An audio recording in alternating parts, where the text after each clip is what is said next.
Fala aí, meu povo, tudo bom com vocês? Aqui é o Brunão, também conhecido como Cebola Geek, e estamos aqui para falar o nosso pequeno debate filosófico histórico de Orbe dessa semana.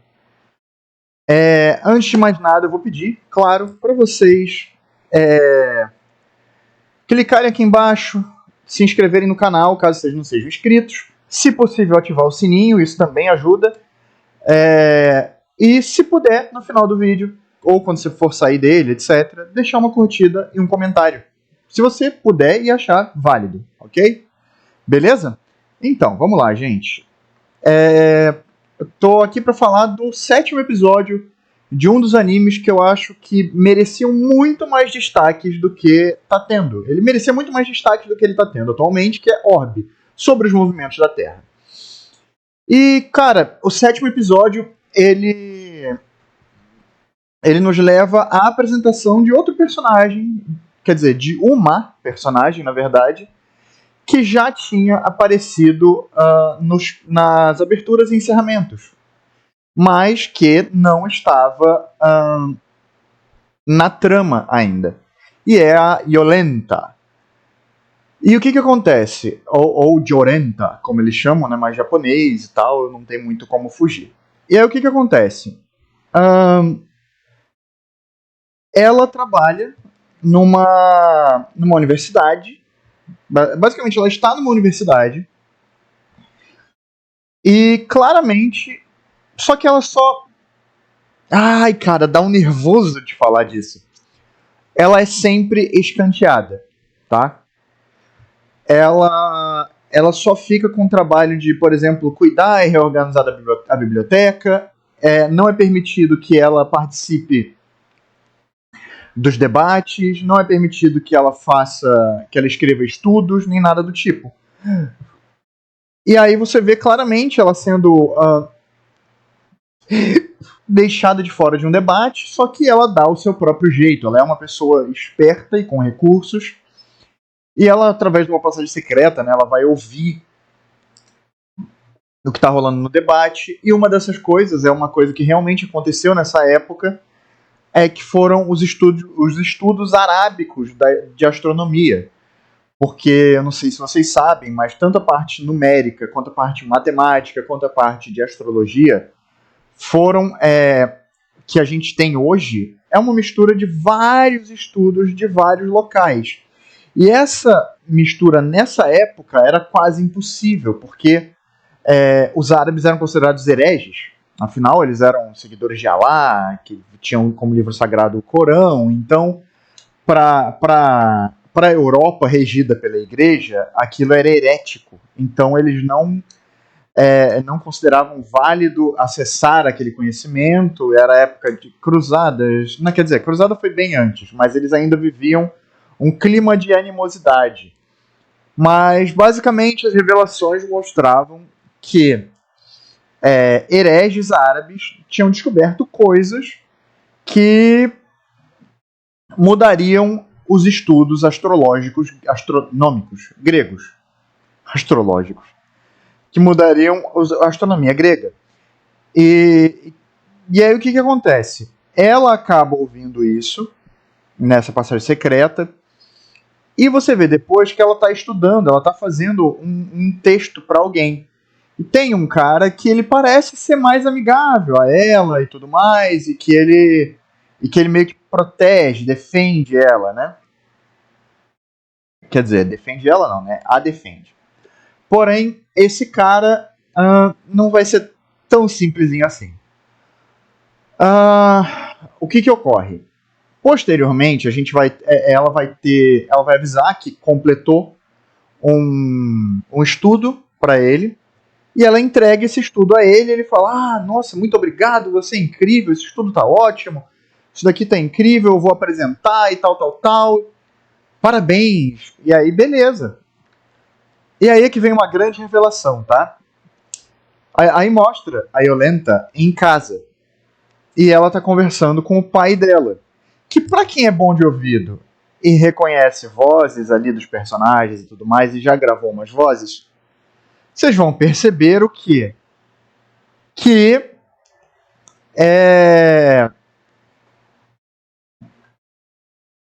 que ela é filha do Novak. Você tem como reconhecer só pela voz e pelo jeito de falar? Por quê? Em casa, ele não usa aquela roupa manchada de sangue, ele não tem vários dos traços que ele usa quando ele está trabalhando. Ele está com uma roupa branca comum, assim, bem suave. Mas dá para reconhecer a voz dele e até o jeito de falar. E aí, claro, óbvio, né, a gente lembra que o Novak tinha uma filha. Ele comenta isso antes, no começo da história. Isso daí é coisa que você tem que prestar atenção, você tem que ler, você tem que ouvir, né? Prestar atenção no que você está vendo. Porque lá ele falou isso enquanto ele estava discutindo com um herege. Inclusive, acho que no primeiro ou segundo episódio. E durante a tortura o cara fala, eu tenho filhos, que não sei o que. Ele fala, eu também tenho.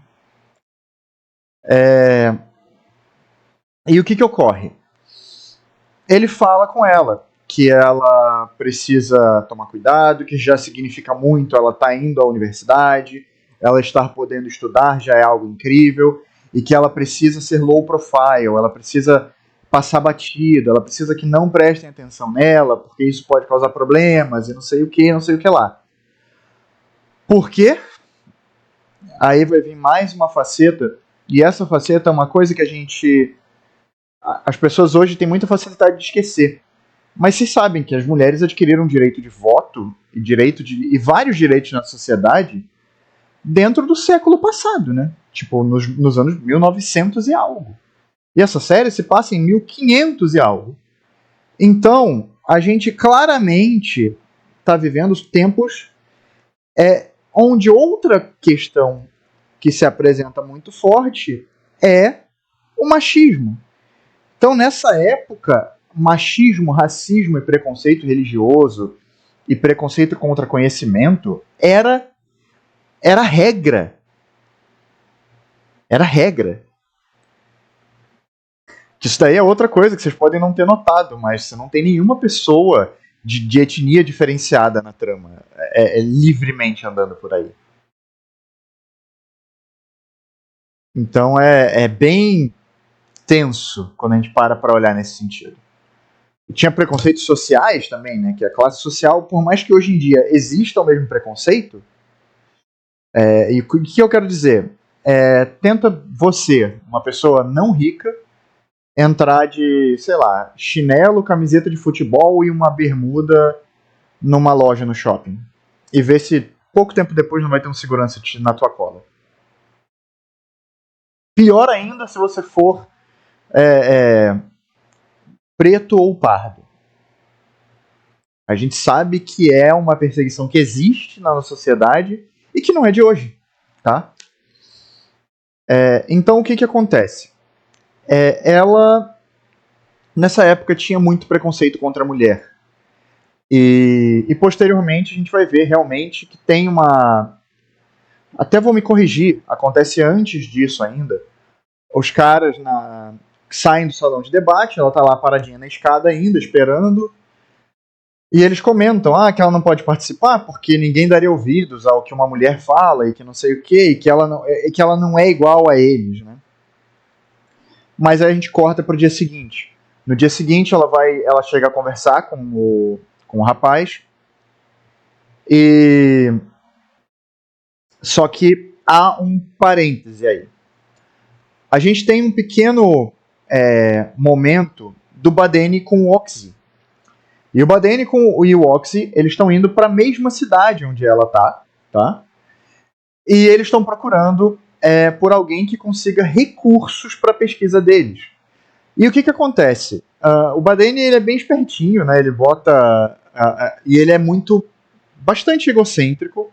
Ele quer que a pesquisa seja finalizada durante a vida dele, que ele seja a pessoa que vai publicar, e que se não for ele, que a pesquisa seja queimada, porque ele não quer ser o degrau de ninguém. É muito orgulhoso, sabe?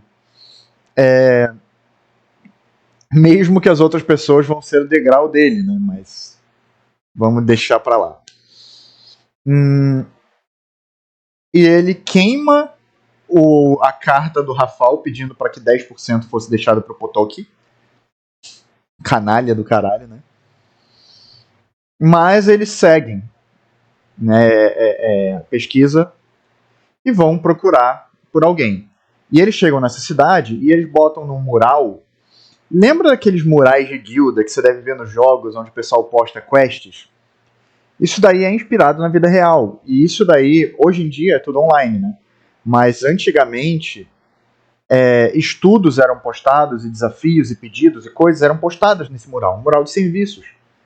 Então as pessoas postavam desafios para serem respondidos, postavam coisas, e também postavam pedidos, caçadas e coisas do tipo.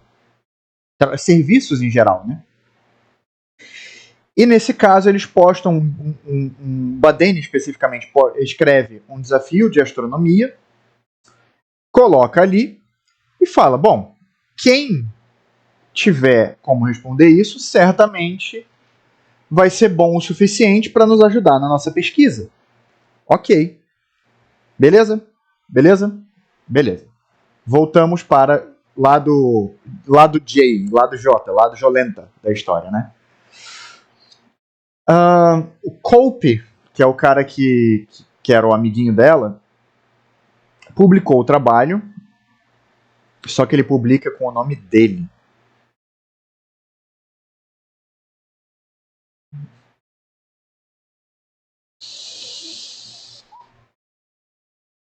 O trabalho dela com o nome dele. E ele fala ainda que ela devia se orgulhar, que todos os trabalhos dela seriam publicados com o nome dele, que não sei o que tal, tal, tal. E vocês acreditam que isso aconteceu no século passado? Principalmente em pesquisas relativas à radioatividade, química e até em computação. Pois é, cara. Se duvidar, ainda hoje acontece. Tem um cara aí que é bem famoso por fazer isso, na verdade, né? Elon Musk. Elon Musk é óbvio. Ele é um cara que ele tem uma ideia. Eu quero um foguete que dê ré. Mas você acha que ele descobriu como fazer um foguete dar ré? Você acha que ele estudou isso? Você acha que ele fez um foguete que dá ré? Não, ele só injetou dinheiro e falou que ele queria que fizessem. Então as pessoas que desenvolveram essa tecnologia provavelmente não têm nenhum controle sobre a patente disso e os seus nomes nem serão vistos. Então é muito tenso, tá, ver isso. Mas aí falando no geral, nessa época isso era muito comum. As mulheres, elas não tinham direito, inclusive se uma mulher publicasse uma coisa dessa, ela provavelmente seria considerada uma bruxa e queimada. Então, aí a gente vê muito bem o porquê que o Novak estava falando aquilo. Porque ele sabia que, apesar dela ser filha dele, e uma mulher independente e tudo mais, ele trabalha na Inquisição, ele sabe como funciona. Ele sabe que as mulheres são consideradas menores, eles sabem que as mulheres seriam maltratadas e que ela provavelmente seria caçada, apagada e sumiria da história se ela brigasse por aquilo. Por isso que ele pede para ela manter um low profile. Né? Mas cara, eu tô muito interessado para ver o futuro do Novak nessa história, porque ela é filha dele. Qual vai ser a decisão dele no futuro? Porque eu sinto que isso vai dar merda, tá? Mas ela acaba meio que confrontando o Colpe, mas ele fala que ninguém leria os estudos se fosse publicado com o nome dela, ninguém levaria a sério, todo mundo acharia que é mentira, todo mundo acharia que é bobagem, e esse conhecimento nunca seria publicado. E eu fico pensando no dilema dela, como cientista, como estudiosa. Porque você, como estudioso, como cientista, você está constantemente buscando a verdade. E você sabe que a verdade é mutável, que ela é um constante estudo, uma constante prova, amostra, teste, troca. Prova, amostra, teste, troca. Então, a verdade está em constante evolução e movimento. Então, ela se coloca num ponto, ela se vê, eu fico imaginando, porque ela corre o risco dessa verdade que ela descobriu nunca ser publicada, se depender do nome dela. Então ela quer que a verdade evolua, por isso ela vai deixar o outro cara publicar com o nome dela. E ela se vê, e você vê que ela se vê intimidada, ela se vê esmagada por dentro, né, com aquilo.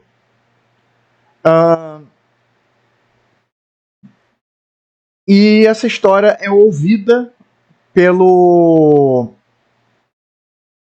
por um cara que vocês devem ter visto na abertura também. Ele é um velho que aparece numa cama tossindo. Ele não chega a aparecer o rosto dele, que eu lembro. Só aparece ele, tipo assim, a barba e ele... Entendeu? Mas basicamente é um cara que é um fodão da universidade. E ele ouve a conversa acontecendo e ele fala: calma, foi você que fez o estudo? E aí na hora ela fica nervosa e fala que não. O que é bem triste, né? A gente olha essa história, mas, cara, é foda. Mas eu fiquei em dúvida se ele iria apagar o estudo se ela dissesse que foi ela, ou se ele iria dar os devidos méritos e falar que ela devia entrar pra academia, sabe? Cara, é tenso demais. É importante ressaltar também que esse cara, o cara que publicou o estudo com o nome dele, ele seduziu ela. Ele a seduziu, não seduzir romanticamente, mas ele a seduziu com a ideia dela, do estudo dela, fazer com que ela pudesse trabalhar no laboratório de astronomia. Ela podia ir para outro lugar e não sei o que, no observatório. Só que, né, a grande realidade é que quem iria trabalhar no observatório era ele, e que se ele fosse lá, como ele era burro comparado a ela, ele provavelmente iria querer levar ela como uma assistente para continuar se apropriando do trabalho dela pro resto da vida. O que é... Nossa, mano, me dá dor de cabeça só de pensar. Sério, eu tô realmente com dor de cabeça só de pensar nisso. E o que acontece? Em algum ponto, ela vai encarar o desafio, ela vai ver o desafio no mural e vai pegar ele para resolver. Só que ela fala: não, mas peraí, eu precisaria de estudos, referências astronômicas, e eu não tenho isso aqui, tal, e eu não tenho nem acesso a isso na universidade. Pra você ver como é que a presença dela lá era limitada por ser mulher, entende? Mas numa determinada jogada de sorte, digamos assim, ela tem acesso ao laboratório, ao salão de estudos do Kolpe. Ela pega os livros dele, ela resolve o problema e ela vai deixar lá a solução e sair escondida. Quando Badene e Oxy, que estavam de olho no mural, no quadro, né, eles a veem e a chamam, e aí se encerra o episódio. O que é... Cara, eu acho incrível demais como esse anime ele tá abordando tantos assuntos, porque vocês pensam comigo, cara, são tantas coisas que isso daí é Idade Média, 1500, a gente tá falando antes de Renascença, antes de Revolução Industrial, antes de Revolução Francesa, antes de tudo isso, porque isso aconteceu lá para 1700. A gente está falando de um período mais de 500 anos atrás. E tem muita coisa que era na Idade Média e que hoje ainda se repete. O quanto a gente tem dificuldade de comprovar a verdade, que era para ser óbvia. A verdade ela não deveria precisar de defesa. Sabe? Só que por que a verdade precisa de defesa? Porque a verdade está sob constante ataque. E hoje em dia, cada vez menos os ataques têm alguma fundamentação, alguma base. São todas informações tiradas do eu acho, eu quero, eu acredito. E isso lembra muito a Idade Média. Então, a gente está vivendo hoje a luta pela verdade, a busca pela verdade, a luta pelos direitos iguais, que na faceta legal da sociedade foram alcançados, mas na realidade eles não existem. Sabe? Cara, Bom, é isso, gente. Então, essa é a série mais reflexiva que eu tô achando dessa temporada, disparado, e não só dessa temporada, como das últimas. Eu acho que é uma série que leva a gente a olhar para dentro e para fora ao mesmo tempo. Olhar o mundo ao nosso redor e encarar as injustiças que ainda existem e que a gente olha para essa série e pensa, isso daí é coisa do passado, mas que estão no nosso presente. Então, é a nossa pequena luta em prol da verdade que acontece dia após dia. E você? O que você faz em prol da verdade? Você contesta as mentiras no seu meio? Você compartilha a verdade que você ouve, que você descobre? Você busca estudar para saber mais e você trata aqueles ao seu redor como seus iguais? É isso. Então, meus amigos, muitíssimo obrigado. Esse foi o episódio de Orbe da semana. E como sempre, beijo no coração de vocês. Continuem sua busca pela verdade. GG e até logo.